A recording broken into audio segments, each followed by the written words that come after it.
જૂનાગઢના ઘેડ પંથકમાં પાણી ઓસરતા તારાજીના દ્રશ્યો સામે આવ્યા છે। જૂનાગઢ જિલ્લામાં ભારે વરસાદને કારણે ઘેડ પંથકમાં જળબંબાકારની સ્થિતિ સર્જાઈ હતી અને હવે પાણી ઓસર્યા બાદ ખેતી પાકોની ભયંકર નુકસાનીના દ્રશ્યો જોવા મળી રહ્યા છે।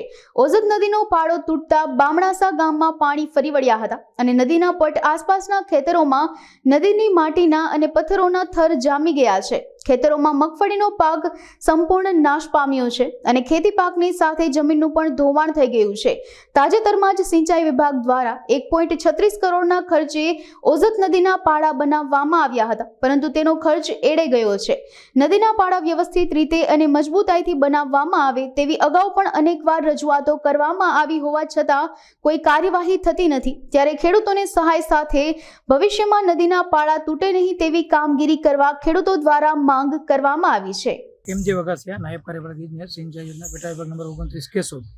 ગત 30 જૂન અને 1 જુલાઈ દરમિયાન ઉપરવાસમાં 15 થી 18 ઇંચ વરસાદ પડતા ઓઝત નદીમાં ભારે પૂર આવેલું હતું। ભારે પૂરના કારણે બામણાસા ગામનો સર્વે નંબર 521ની આસપાસનો જે ગત વર્ષે ચાલુ સિઝનમાં જે પાળો બંધાયેલો હતો એ પાળામાં ઓવરટોપિંગ થતાં પાળાના ઉપરથી પાણી પસાર થતાં ઉપરની બે રો ગેબિયનની પાછી પડી ગઈ હતી, જેને કારણે નદીના પાણી ગામ તરફ ઘૂસી ગયા હતા। ગત રાતે પાણી ઉતરતા આજ સવારે ખાતેદારોને સાથે રાખી તથા જે ઠેકેદાર છે એની સાથે રાખીને પાળાની મુલાકાત લીધી અને જે સલામત સ્થળે લઈ જવા માટે જે કાર્યવાહી કરવી પડે એ આવતીકાલથી શરૂ થઈ જશે। ઠેકેદારશ્રીને પણ આ બાબતે સૂચના અપાઈ ગઈ છે અને ખાતેદારોને પણ સાથે રાખીને આ બાબતે સૂચના આપેલી છે। જે 30 અને 1 તારીખે જે ભારે વરસાદ પડ્યો તે બામણાસા, બાલાગામ, ગોસાથી નીચવાસના તમામ ગામો લગભગ ખેડ વિસ્તારમાં દર વર્ષેની જેમ આ વર્ષે પણ 7 થી 8 ગામ અંદાજે સંપર્ક વિહોણા થયેલા હતા। હાલ જે ગત પાણી ઉતરી ગયું છે, હવે બામણાસા, બાલાગામથી આગળ ઓસા તરફ પાણી ઉતરી ગયું છે। આગળની પરિસ્થિતિ જ્યાં હું જાણું છું ત્યાં સુધી ઓસા સુધી પાણી ઉતરી ગયેલા મને સમાચાર છે। આવનાર સમયમાં હવે પછી જે નદીની ખરેખર હદ શું છે એ અમે અમારા તથા ડીએલઆર કલેક્ટર સાહેબની સૂચના મુજબ નક્કી કરેલ છે। હવે આખો રિપોર્ટ અમે સરકારશ્રીમાં મોકલીને ત્યાંથી ખરેખર હવે કેટલા દબાણ છે, કેટલા મકાનો છે, કેટલા ઝાડ છે, કે અહેવાલ છે એ અહેવાલ રૂપે અમે સરકારશ્રીમાં જશું ને સરકારશ્રીમાંથી જે અમને મળશે તેને આધારે અમે આગળની કાર્યવાહી કરશું।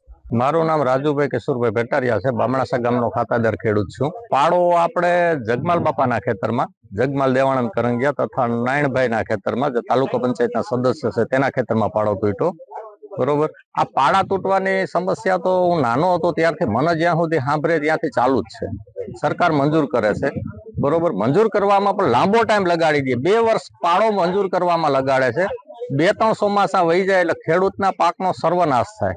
એટલે આ સરકારશ્રીને તમારા માધ્યમથી અમે રજૂઆત કરવા માંગીએ કે આ જે ગાંધીનગર પૂગતા ફાઇલ 1 વર્ષ થાય એને બદલે તાત્કાલિક 15 થી 20 દિવસમાં આની ડિઝાઇન તૈયાર કરી તાત્કાલિક એના એસઓ કે એન્જિનિયરના તાત્કાલિક ડિઝાઇન બનાવી ગાંધીનગરથી પાસ કરે અને 1 થી 2 મહિનામાં આ કામ તાત્કાલિક ચાલુ થાય એવી અમારી માંગણી કાયમી માટે હોય છે। એમાં પણ અમારા જે અહીંના નેતા છે, સરપંચ છે, તાલુકા પંચાયત સભ્ય છે, જિલ્લા પંચાયત સભ્ય છે, એ 4-5 વખત ગાંધીનગર ધક્કા થાય ત્યારે આ પાળા મંજૂર થાય છે। ખરેખર આ અધિકારીઓને એટલી તો ખબર હોવી જ જોઈએ કે આ ઘેડ વિસ્તાર છે, આ લોકોના ઘરમાં પાણી ઘૂસી જાય પાળા તૂટવાથી, ઓઝત નદીની સમસ્યા કાયમ માટે ચાલુ રહે છે।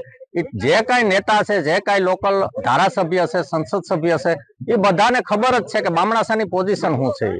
આ પાળા તૂટવાથી, બામણાસાના પાળા તૂટવાથી જે અત્યારે આપણે ઊભા છે એની ડાબી બાજુ પાળો તૂટે તો સરોડ, અખોદર, પંચાળા અને આગળ જતા બાલાગામ એ બધા ગામોમાં ભારે નુકસાની થાય છે। ખેડૂતોને પાકની હાવ સર્વનાશ થાય છે અને સામે કાંઠે પાળા તૂટે તો આંબલિયા, મટિયાણા, કોયલાણા, પાદળી એ બધા ગામોમાં બહુ નુકસાની થાય। અમારી માંગ એક જ છે, નદી છે એ કાયદેસર જે જગ્યાએ છે, મૂળ સ્થળે છે ત્યાં જાય, ઊંડી થાય થોડી અને આ પાણીનો સમાવેશ થાય। ઉપરથી 100 કિલોમીટરનું પાણી આવે, વિસાવદર, ભેસાણ, વંથલી છે એ બધા જે સિટી છે એમાં જે વરસાદ પડે છે 8 થી 10 ઇંચ ભેગો જ્યારે પડે છે ત્યારે આ પાળા તૂટવાની સમસ્યા કાયમ માટે રહે છે।